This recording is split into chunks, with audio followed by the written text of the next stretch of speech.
Hi, it's the M.L.M for the Soul channel. I do have a new topic for today. Before I begin, I just would like to say, may the words and expressions of my mouth and the thoughts and meditations of my heart find favor and acceptance before you, Hashem.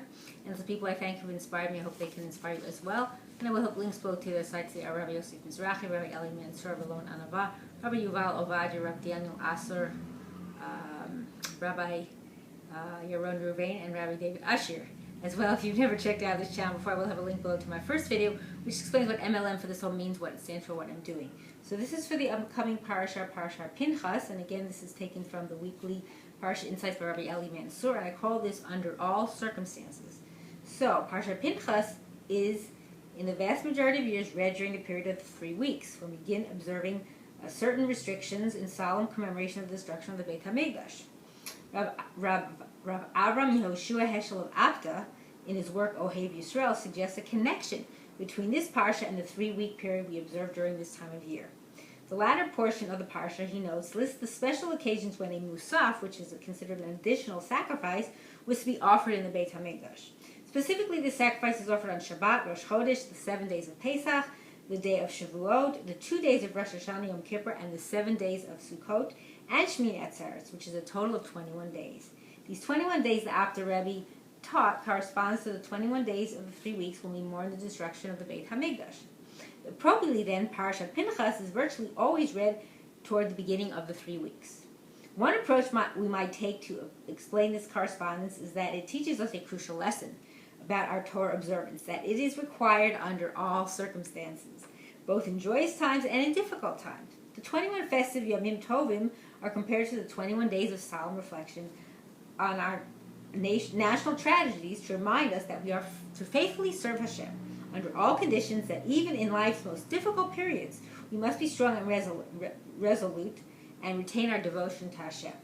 We wear tefillin, that's for men, I don't, both on our arms and on our heads. The tefillin shel rosh, which is worn on the top of the head, resembles a crown and signifies pride, confidence, and prestige. By contrast, the tefillin shel yad is worn on the weaker hand, which is the left hand if you're right-handed, and the right hand if you're left-handed, and thus represents frailty and vulnerability. We are required to wear both the tefillin shel rosh and the tefillin shel yad to remind ourselves that we must remain committed to Hashem at all times, both in times of strength, when we are successful, and in times of weakness, when we find ourselves beset by trouble and mishaps. When Hashem revealed himself to Moshe for the first time at the burning bush and commanded him to return to Egypt and inform Bnei Israel that their redemption was imminent, he instructed Moshe to tell the people that Ehyeh Asher Ehyeh, which literally means I shall be that I shall be. Some people say Ehyeh Asher Ehyeh because that's considered one of his names, so you don't want to say his name. Anyway, so that was sent to speak to him. That's from Shemos 3:14.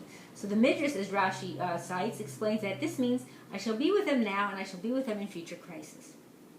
The name Ehyeh has a numerical value of 21, such that the phrase Ehyeh Asher Ehyeh may refer to the 2 periods of 21 days, the 21 festive occasions and the 21 days of mourning for the Beit HaMikdash.